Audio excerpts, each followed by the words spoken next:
రమ్మని అంటున్నాం.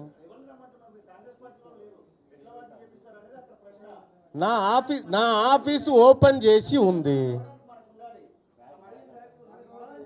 దాన్ని ఓవర్ యాక్షన్ చేయకు కానీ జరాలు అది బంద్ చేయి అది తెలుస్తూనే ఉంది కానీ బంద్ చేయి తమ్మి, బంద్ చేయి. క్వశ్చన్ అడిగినా ఆమె, క్వశ్చన్ అడిగింది ఆమె, నీకే కాదయా.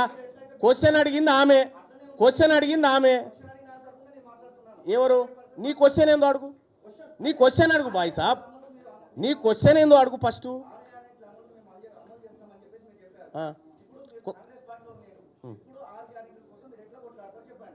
ఆమె అడిగిన క్వశ్చన్ నీకు అర్థం కాకపోతే, సోదరు అడిగింది ఏంది? 6 గ్యారంటీలు అమలు చేయకపోతే నా దగ్గరికి రండి.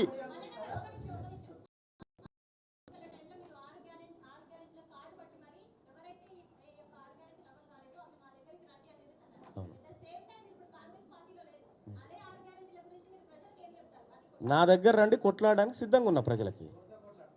ప్రభుత్వంతో కొట్లాడతాం, హామీలు ఇచ్చిన వాళ్ళతోటి.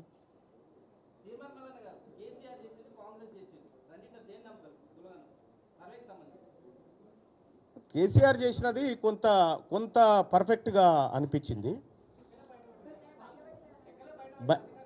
అయితే బయట పెట్టలేదు కానీ ఆ ఎంహెచ్ఆర్డి వెబ్సైట్లో ఉన్నాయి అవి, మొత్తం లేకుండా లేవు. ఇప్పుడు డౌన్లోడ్ కొడితే అందరికి వెళ్తాయి అవి.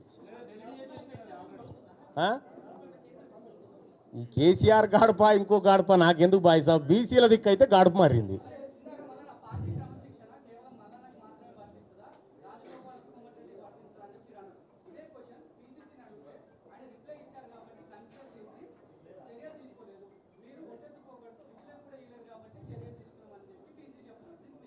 ఇప్పుడు నా దగ్గర వీడియో ఉంది, నేను రిప్లై ఇయ్యలేదని చెప్పి ఆయనే చెప్పిన వీడియో ఉంది, వింటావా?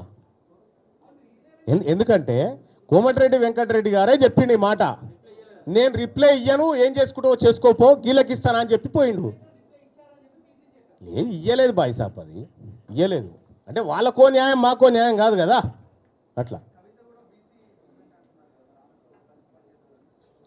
మా రథం లాగడానికి ఆమె కూడా వస్తాడే, మేమెందుకు వద్దంటాం? బీసీ ఎందుకంటే ఇన్ని రోజులు మిమ్మల్ని మోసినాం కదా, ఇప్పుడు మమ్మల్ని కూడా మోయాల్సినటువంటి సమయం. ఇక అనివార్యంగా అందరు కూడా బీసీ చెప్పని చేయాల్సిందే.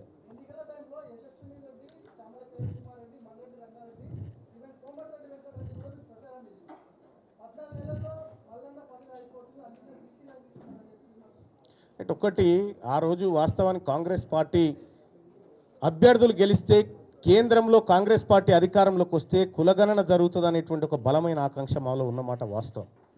దానికోసం మేము చేయాల్సినటువంటి పనులన్నీ చేసినాం.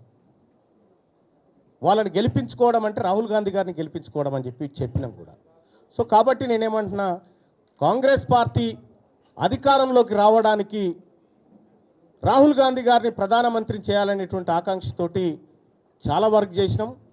కానీ దురదృష్టవశాత్తు ఆయన ప్రధానమంత్రి కాలేకపోయాడు.